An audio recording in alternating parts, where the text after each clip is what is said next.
Today's video is incredibly unique, as despite it being part of the history of one of the most globally recognised motorsport categories in the world, it's barely been talked about on the internet. Like, there certainly hasn't been any videos whatsoever on this track. No way, I'm the first person somehow to talk in detail about the Valencia street circuit. Okay, that's a bit of sarcasm, but with that being said, we have a track to talk about. Oh, how fun! So you are probably aware of this track and what its lifespan has consisted of.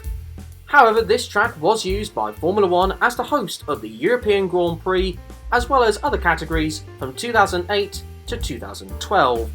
It had 25 corners, with 11 to the left and 14 to the right, utilising roads near the city's harbour, with track design help from Herman Tilke.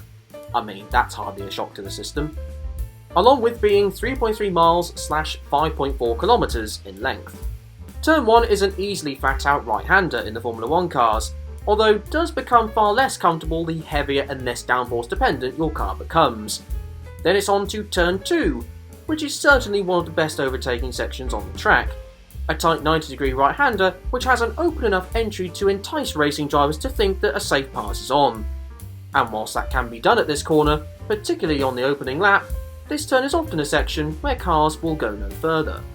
It's then a sharp kink to the left that brings you onto a section next to the harbour on your right hand side, before this small straight that's not straight brings you to a rather cumbersome chicane. Although really and truly, if you look at the geography and the position of the buildings around the track, it's not as though they had a lot of other options. This slow left-right chicane is surprisingly tricky, but does have some leeway when it comes to runoff space. Although beware of the small curbs that are meant to deter you from cutting the chicane. Then it's on to a reasonably long flat-out section of circuit, although it isn't straight as there's a couple of simple kinks in the middle of it. A short left, and then a seemingly never-ending right, before you arrive at another one of the better overtaking places on the track. A heavy braking zone at turn 8 which looks very inviting for drivers to attempt to pass, sometimes too inviting. Once you complete that turn and take a left kink, you're on a small bridge, which I guess would be seen as one of the centerpieces of this circuit.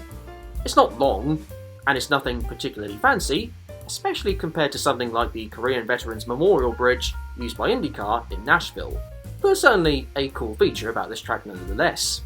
A tight right-hander, and then it's on to the longest section of flat-out driving on the circuit. But once again, it's not straight, although you are next to the harbour, which would be nice, except you wouldn't be able to see it if you were a driver. Obviously, this is a good place to make some slipstream overtakes occur, as well as have a terrifying airborne accident, which luckily both drivers were unhurt from. It's then on to the most awkward part of the circuit. A tight 90-degree right-hander, oh for Pete's sake, is then followed by a double apex left-hander, although if you want to get the correct line for the next corner, hitting the second apex is strongly unrecommended. Although the curves themselves are quite unforgiving. That next corner is a more open 90-degree right-hander, which has a surprising amount of runoff area for a slow corner like this on a street track. I mean, I'd be astounded if anyone ever hit the wall at that part of the circuit. Now it's another long flat-out portion of circuit, and also once again, it's not straight. At the end of the not straight is a slight rise in elevation at the braking zone of a very tight hairpin, which is probably where you're going to have the highest probability of making an overtake, along with be a place where you can have a terrifying airborne accident. Once again, both drivers got out mostly unscathed from this accident, and thankfully, the rest of the track doesn't give as high a chance for airborne crashes. But this is definitely the most technical section of the circuit. The exit of the hairpin leaves you on a compromised line for this left-hand kink, which means even in F1 cars it's not an easy foot-to-the-floor corner, but as the speeds get higher, the downforce takes the bull by the horns more and more. Turns 19 and 20 are separate corners, but especially in an F1 automobile, it's taken like a really satisfying double apex bend. Certainly my favourite corner on this track. Or corners, if you'd like me to be specific. Turn 21 is somehow a corner, although I'm not entirely sure how exactly, but never mind. Before coming to the turns 22, 23, 24 and 25 complex that finish the lap. Although really, this ought to have a proper name that does this section justice. However, for the sake of this video and a vague amount of comedic effect, as I can't think of one that really does it justice, We'll call this section Dave. A small left-hander begins this section, which you need to widen the exit to as much as you can, so you can get a better entry line for turn 23, thus a better line for turn 24, which in principle is a sharp right kink that you can take flat out, which you can't take flat out, as otherwise you'll end up breaking too late for the incredibly tight hairpin at turn 25, although to be fair, there's a potential that you could have got a suitable line for the entry to the pit lane.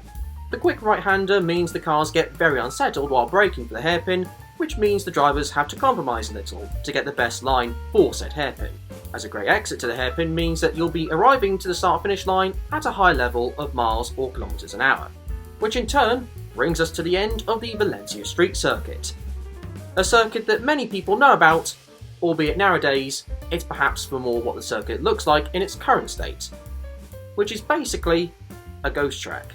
The circuit was meant to be used by F1 over 7 years, but that would be ended prematurely in 2012 as a change of political leadership decided that an end to the event was necessary, as the situation was not good financially for the event. The global financial crisis had had a massive impact, which, given how a deal for the race was completed in 2007, you could perhaps say was just bad luck that such a thing occurred. Although to be honest, I still think that the event wasn't destined to stay on the calendar that much longer than the initially agreed 7 years. The track wasn't a particularly invigorating one. It had some cool sections, but it wasn't the most exciting track from an overtaking perspective.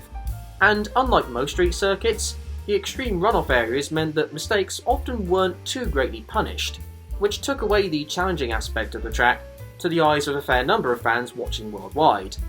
In my opinion, this track was a better hot lapping circuit than one for actual out-and-out racing. It had some very memorable moments, but on the whole it's now remembered as being an abandoned modern Grand Prix track. That though is going to be it for this video. Thank you very much for watching. If you have any other street circuits that you'd like to see featured in this series, then say in the comment section down below. In the meantime, if you did enjoy this video, then I would be enormously appreciative if you did hit the like and subscribe button.